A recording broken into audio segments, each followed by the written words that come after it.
Coming sir? Yes. प्रणाम sir, प्रणाम sir, प्रणाम सर। बैठ जाइए। Thank you sir. आप हमें बताएंगे आनंद, जियो पॉलिटिक्स क्या होती है? सर, अंतर्राष्ट्रीय स्तर पर एक दूसरे देशों के बीच में जो संबंध होता है और उनके बीच जो पॉलिटिकल अप्रोच होता है, उनके परिस्थितियों के हिसाब से, उनके जोग्राफिकल कंडीशन के हिसाब से, जिसमें एक दूसरे देशों का नेशनल इंटरेस्ट छुपा होता है, उन्हें हम जियो पॉलिटिक्स कहते हैं। किसी कंट्री का जो डेवलपमेंट है जी सर। वो उसकी जो जियो पॉलिटिक्स है उस पर कितना डिपेंड करता है? सर, बहुत ज़्यादा महत्व रखता है, खासकर वर्तमान युग में। जैसे कि अगर समुद्र के पास कोस्टल एरिया उसके पास हैं ओपन, जो कि एक्सपोर्ट इंपोर्ट कर सकता है, तब भी उसकी बात होती है। या फिर अगर हमारे पास प्राकृतिक संसाधन कैसे उपलब्ध हैं, इन पे चीज़ें डिपेंड करती हैं। ये जो जियो पॉलिटिक्स है वो कहीं ना कहीं जो जियो स्ट्रैटेजिक है उसको भी डिपेंड करती है कि हमारा किस देशों के साथ कैसा संबंध बनेगा, मिलिट्री संबंध भी। इन सब चीज़ों को देख के कह सकते हैं कि बहुत ज़्यादा इम्पोर्टेंट है।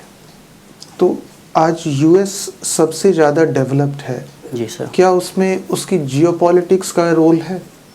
सर, जियो पॉलिटिक्स कैसे का भी रोल है। और अगर इंडिया से कंपैरिजन करें तो कहाँ कहाँ पे हमारी लिमिट्स है जो कि हम उस लेवल का डेवलपमेंट नहीं कर पाए?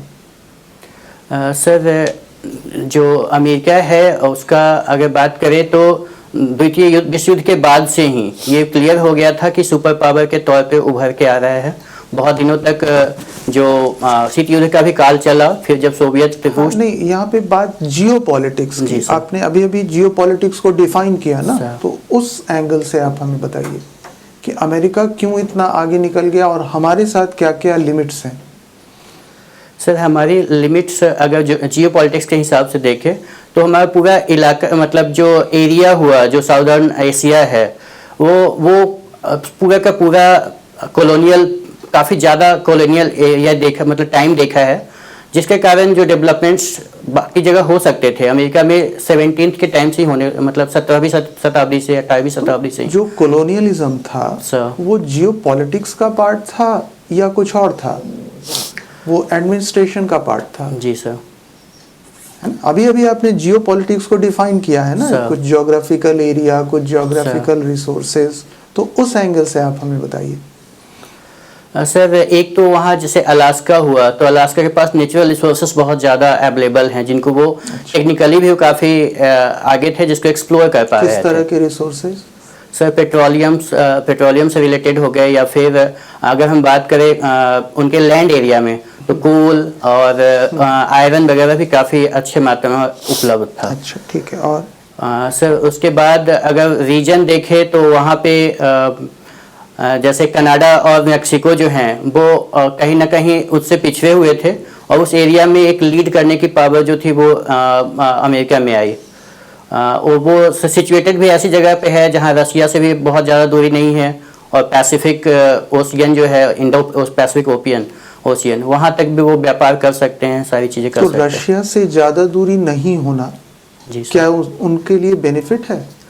सर, दो तरह से देख सकते हैं। शुरुआती तौर पे देखें तो निश्चित तौर पे बेनिफिट की चीज़ है, लेकिन जैसे जैसे उन दोनों के बीच संबंध अच्छे नहीं होते गए, तब फिर दिक्कतों का सामना करना पड़ा, उनके संबंध और उनके विकास में प्रतिकूल प्रभाव पड़ा। अच्छा, और इंडिया के साथ क्या क्या लिमिट्स हैं जियो पॉलिटिक्स की बात करें तो? सर, अगर बात करें तो कुछ ऐसे मिनरल्स हैं, जैसे खासकर न्यूक्लियर फ्यूल की बात करें तो अब धीरे धीरे मिलना शुरू हुआ है, नहीं तो पहले हम बिल्कुल इस पे बाहर से ही डिपेंड होते थे।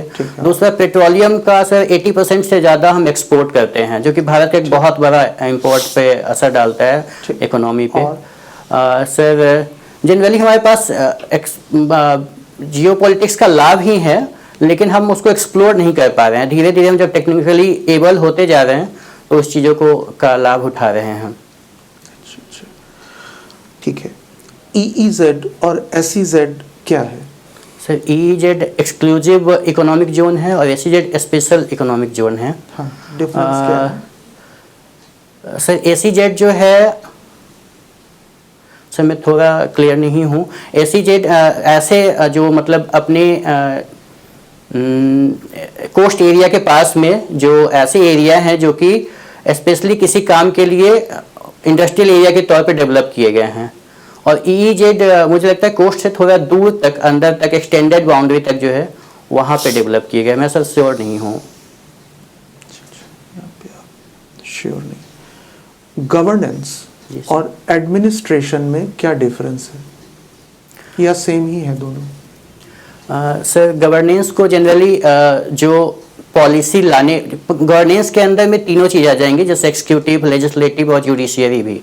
जबकि अगर हम एडमिनिस्ट्रेशन की बात करें तो सिर्फ एक्सिक्यूटिव की जनरली बात की जाती है, और सरकार के तीनों अंग जो है वो अपना अपना काम करती है। एक्सिक्यूटिव को जो ग्राउंड लेवल पे देखता है वो एडमिनिस्ट्रेशन का काम हुआ।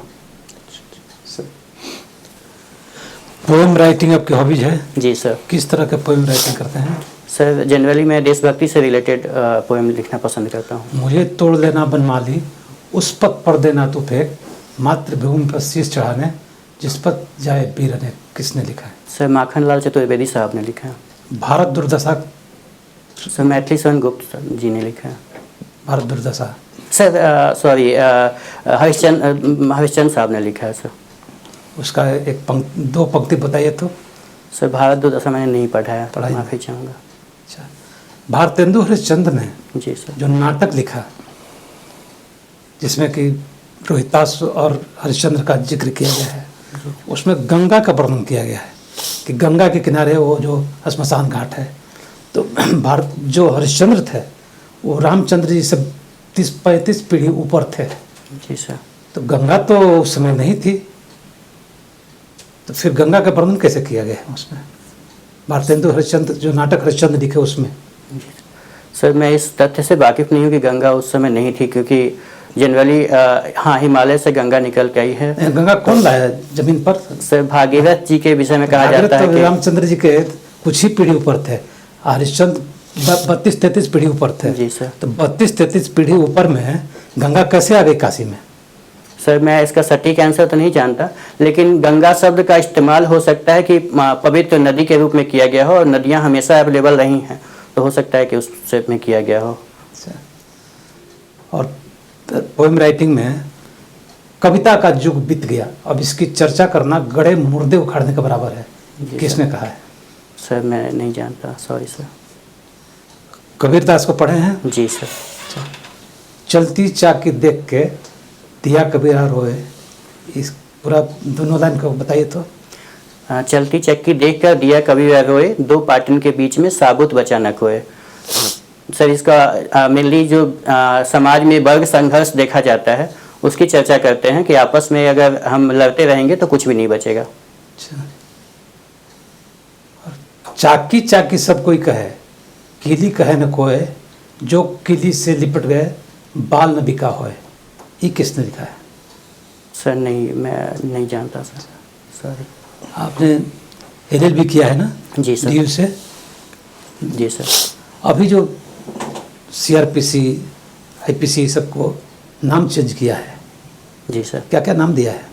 सर इंडियन पिनल कोड 1860 को भारतीय न्याय संहिता 2023 कहा गया है, और CRPC 1973 को भारतीय नागरिक सुरक्षा अधिनियम कहा गया है 2023, और इंडियन एविडेंस एक्ट को भारतीय साक्ष्य अधिनियम 2023 की संज्ञा दी गई है। इसमें मेन किस बात पर फोकस किया गया है? 2-4 पॉइंट बताने हैं आपको, पूरा एक्सप्लेन नहीं करना है सर। मेन किन किन बातों पर मेन फोकस किया गया इस पर? सर पहला तो कि पहले जो अप्रोच था वो पब्लिक सेंट्रिक ना होकर गवर्नमेंट सेंट्रिक था, उसे अब पब्लिक सेंट्रिक के रूप में लाने की कोशिश की गई है।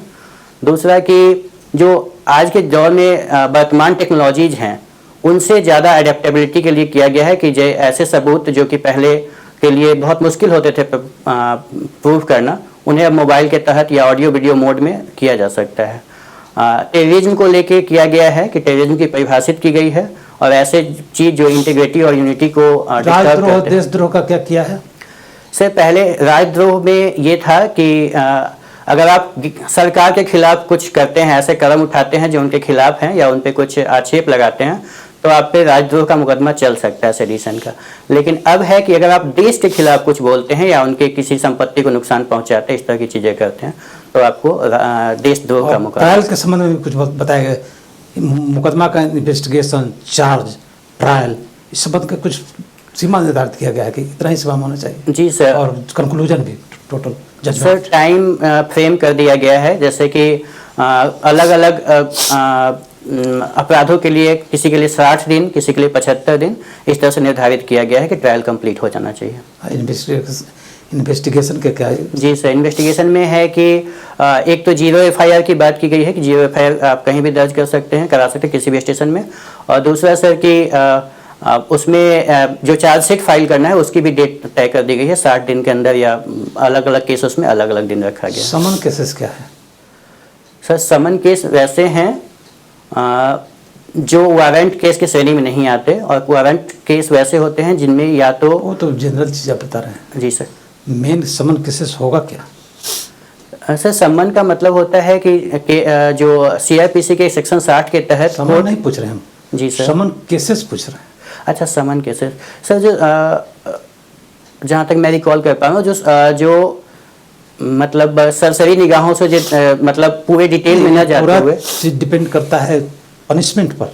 जी सर। समन केसेस, हाँ सर, जो वारंट केसेस, जो केस 2 साल से ज़्यादा जिसमें सज़ा मिलती है वो वारंट केसेस हुई, और जिसमें 2 साल से कम की सज़ा की बात है वो है समन केसेस। कॉग्निजिबल ऑफेंस क्या है? सर वैसे अपराध जिनमें पुलिस बिना वारंट के भी किसी को गिरफ्तार कर सकती है, कॉग्निजिबल ऑफेंस कहलाती है। सेक्शन 2C CRPC में इसको परिभाषित किया गया है, और इसमें मतलब या तो मतलब फांसी की सज़ा, उम्र कैद, या 3 साल से ऊपर के किसी भी केस में को कॉग्निजिबल ऑफेंस। सेशन कोर्ट क्या है? सर वैसे कोर्ट जिसमें कि फौजदारी से रिलेटेड केसेस देखे जाते हैं वो सेशन कोर्ट कहलाते हैं। अच्छा, ये फौजदारी शब्द हिंदी है कि उर्दू है, क्या है? सही उर्दू शब्द है। मतलब कहने का मतलब जो आपराधिक केसेस हैं उनको जो कोर्ट देखती है वो सेशन कोर्ट कहलाती है। तो अभी जो न्याय संहिता सब चेंज हुआ है, जी होने जा रहा है, तो उसमें ये सब भी चेंज किया है क्या? जो उर्दू शब्द जो था उसको कुछ किया है? सर मैं इस पर श्योर नहीं हूँ, लेकिन जिस तरह से नाम ही बताती है कि इंडियन एविडेंस को साक्ष्य संहिता किया गया है, तो निश्चित तौर पे इस पर बहुत सारे शब्दावलियों को चेंज किया गया। अच्छा, पॉक्सो एक्ट जो है, जी सर, उसका फुल फॉर्म बताइए तो। Sir prevention of crimes against children act. अच्छा, ये कब बना? सर साल मैं श्योर नहीं हूँ। अच्छा, इसमें क्या है? सर ये बच्चों के खिलाफ अगर कोई अपराध होता है, बच्चा मीन्स? सर बच्चा मीन्स जनरली मैं सर उसमें श्योर नहीं हूँ, लेकिन 16 साल से जो नीचे होते हैं उनको पॉक्सो में देखा जाता है। 17 साल होगा तो नहीं होगा? सर उनके लिए जुवेनाइल कोर्ट्स और जुवेनाइल केसेस हैं, मैं श्योर नहीं हूँ सर, मैं बोलूँगा तो शायद गलत होगा। अच्छा, इस पॉक्सो एक्ट में जी सर, एक्यूज के अगेंस्ट में और विक्टिम के फेवर में क्या है इसमें? सर एक तो सर मुझे एक तो सज़ा जो है वो ज़्यादा स्ट्रिक्ट है, विक्टिम को सज़ा जो है वो ज़्यादा मिलेगी। वो उसने अपराध किसी एडल्ट के खिलाफ किया होता तो उसमें कम सज़ा है, लेकिन बच्चों के खिलाफ ज़्यादा है। और सर अगर उनकी बात करें तो सर उनके फेवर में क्या किया गया है इसको लेकर burden of proof lie on home? Sir burden of proof निश्चित तौर पे जो विक्टिम है, मतलब जो जिसके खिलाफ जो एक्यूज्ड है उस पे रहेगा सर। अच्छा, तो मिनिमम सजा का कितना प्रावधान किया गया इसमें? सर मैं श्योर नहीं हूँ। अब विक्टिम के फेवर में क्या इसमें सजा, मान ली कि जब सुनाएगा तो उसमें विक्टिम को भी कुछ किया गया है, विक्टिम के लिए फेवर में कुछ किया गया है, वो क्या चीज़ फेवरेबल? सर उनको मॉनिटरी हर्जाना के तौर पे मिल सकता है, उनको मतलब उनके जैसे उन पे काफ़ी मिल सकता है या मिलेगा, दोनों में बहुत अंतर है। सर केस पे मैं एवरी केस का श्योर नहीं हूँ कि हर केस में मिलता ही है, लेकिन न्यायालय के पास ये अधिकार है कि वो उनको क्षतिपूर्ति के लिए पैसे दे सकते हैं। ये मैंडेटरी प्रोविजन है कि नहीं है? सर मैं श्योर नहीं हूँ इसको लेके। अच्छा, G20 के बारे में सुना आपने? जी सर, कुछ बताएं इसके बारे में। सर G20 विश्व के आर्थिक रूप से सबसे उभरते हुए या सबसे सक्षम देशों का, जिसमें 19 देश और 2 यूनियन हैं, यूरोपियन यूनियन और अफ्रीकन यूनियन। और इनका मुख्य रूप से जैसे 1999 में इसको स्थापित किया गया था, लेकिन 2008 के इकोनॉमिक जो क्राइसिस आया उसके बाद से इसकी महत्व बहुत बढ़ गई है। अफ्रीकी यूनियन को कब शामिल किया गया? सर अभी इसी साल 2023 में भारत की अध्यक्षता में। अच्छा, उसमें एक दिल्ली डिक्लेरेशन आया था, जी सर। पत्र, उसमें क्या क्या प्रावधान थे, बताएं 2-3 पॉइंट। सर दिल्ली डिक्लेरेशन को एक तो डिक्लेरेशन को ही एक उपलब्धि के तौर पे देखा गया है, क्योंकि विश्व जो है अभी रूस यूक्रेन युद्ध को लेकर लगभग अलग अलग पोल में बटा हुआ था। तो ऐसे भारत क्या क्या शामिल किए गए थे प्रस्ताव में? जी सर, प्रस्ताव में है कि एक तो India middle east Europe corridor बनाने की बात की गई। दूसरा sir biofuel global biofuel alliance की शुरुआत की गई। अफ्रीकन यूनियन को लाया गया, शामिल किया गया। ठीक ठीक। आदित्य L1 मिशन जी सर। क्या है सर अभी कल ही मतलब 6 सितंबर को ही आदित्य L1 को जो है L1 जो मिशन था उस स्पेसक्राफ्ट को L1 लैंग्वेज 1 पॉइंट पे स्थापित कर दिया गया है। और भारत का ये सूर्य को लेकर पहला मिशन है जिसमें कि सूर्य के विभिन्न साइंटिफिक पर्सपेक्ट्स को देखने का मतलब उसको वो किया जाएगा, एक्सप्लोर किया जाएगा। उसमें जो कल जो पहुंच गया लैंग्वेज पॉइंट पे, जी सर। उसमें एक थी है कोरोनल मास इजेक्शन। जी सर। क्या है कोरोनल मास इजेक्शन? सर मैंने इसके विषय में पढ़ा है और CME के लिए स्पेशली उसमें पेलोड भी डाला गया है कि उसकी पढ़ाई उसकी स्टडी कर सके। कोरोना से जो लपट निकलती है सर, मैं बहुत श्योर नहीं हूँ लेकिन एक लेमन भाषा में कह सकते हैं कि वहाँ से लगातार मास का इमिशन होता है सूर्य के कोरोना से, उसकी स्टडी की बात कर रही है। अभी हाल ही में कुछ दिनों पहले भूकंप आया है, किस देश में आया था? सर सीरिया और तुर्की में आया था, जिसमें भारत ने ऑपरेशन दोस्त चलाया। पिछले साल की मैं अभी की बात कर रहा हूँ सर। अभी हाँ सर जापान में आया था, सॉरी मैं मिस कर रहा था। तो हमें ये बताएं कि भूकंप आने के कौन कौन से कारण हैं? सर मुख्य रूप से जब दो प्लेटें ज्योग्राफिकल प्लेटें जब मतलब या तो वो मतलब महाद्वीपीय हो या सागरीय हो आपस में टकराती हैं तो उससे एक आता है। उसके अलावा ज्वालामुखी के कारण भी भूकंप आते हैं। जापान में जो भूकंप आया वो किस कारण से आया था? सर भूकंप के बाद सुनामी आई ये तो मुझे पता है। हाँ सर, जापान उस बेल्ट पे ही आधारित है जिसमें लगातार भूकंप आते हैं सर, जहाँ पे भारतीय महाद्वीप और पैसिफिक ओशियन प्लेट जो है टकरा मतलब आपस में एक जगह मिलती हैं, वहाँ सबमर्जन होता है। तो भारतीय प्लेट और पैसिफिक उसमें तो जापान में भूकंप आ जाएगा। अगर वो ऐसा भारतीय प्लेट और पैसिफिक हो तो इंडिया में आना चाहिए, तो जापान में भूकंप कैसे आएगा? सर जापान, फिलीपींस या अन्य जो वहाँ पे द्वीपीय देश हैं वो उसी सीमा के आसपास एक लड़ी बनाते हैं जिसके कारण से वहाँ भूकंप आता है, जहाँ तक मेरी जानकारी है। भारत को विकसित राष्ट्र बनने के लिए कौन कौन से कदम उठाने चाहिए? सर सबसे ज़्यादा तो टेक्नोलॉजी और इनोवेशन पे ध्यान देने की ज़रूरत है। जैसे स्टार्टअप का माहौल बना है उसे और बढ़ाने की ज़रूरत है। एक्सपोर्ट जो जहां हम आयात निर्यात में पीछे रह जाते हैं, जहां व्यापार घाटा की स्थिति है, उसे हमें से पॉजिटिव में बदलने की ज़रूरत है। अपने जो पॉपुलेशन है उसको स्किलफुल बनाने के लिए एक अच्छा ह्यूमन डेवलपमेंट देके हम अपने पॉपुलेशन का जो डेमोग्राफिक डिविडेंड है वो प्राप्त कर सकते हैं। और इस तरह से अगर हम आगे बढ़ेंगे तो निश्चित तौर पे हम बन सकते हैं। Okay, thank you. Thank you sir. कब है आपका? सर 9th को है। ठीक है, आप तो अच्छे कैंडिडेट हैं, ऑलरेडी आप जॉब कर चुके हैं, आप अच्छी तरह से बातचीत भी कर लेते हैं, नॉलेज भी आपके पास है, तो सारा चीज़ ठीक है। एक दो चीज़ों पे ध्यान रखना है। PSIR आपका ऑप्शनल सब्जेक्ट है। जी सर। तो इसलिए मैंने जियो पॉलिटिक्स की आपसे बात की थी। जी सर। वहाँ पे इंडिया का जो ज्योग्राफिकल लिमिट्स है वो इसके डेवलपमेंट में बीच में आ रहा है जी सर। जैसे जो हमारे नेबर्स हैं उनके साथ हमारा है ना, ये पॉइंट मैंने आपको बहुत हिंट किया लेकिन आप ये पॉइंट नहीं बोल पाए। जी सर। तो इसको फिर सर ने जो पॉक्सो पूछा था उसका फुल फॉर्म आप सही नहीं बता पाए। जी सर। आप लॉ ग्रेजुएट हैं तो थोड़ा सा आपसे एक्सपेक्टेड है। रेस्ट कोई ऐसा इशू नहीं है, बहुत अच्छे कैंडिडेट हैं आप, डेफिनेटली आपका सिलेक्शन होगा। Thank you sir. Thank you so much. प्रणाम सर।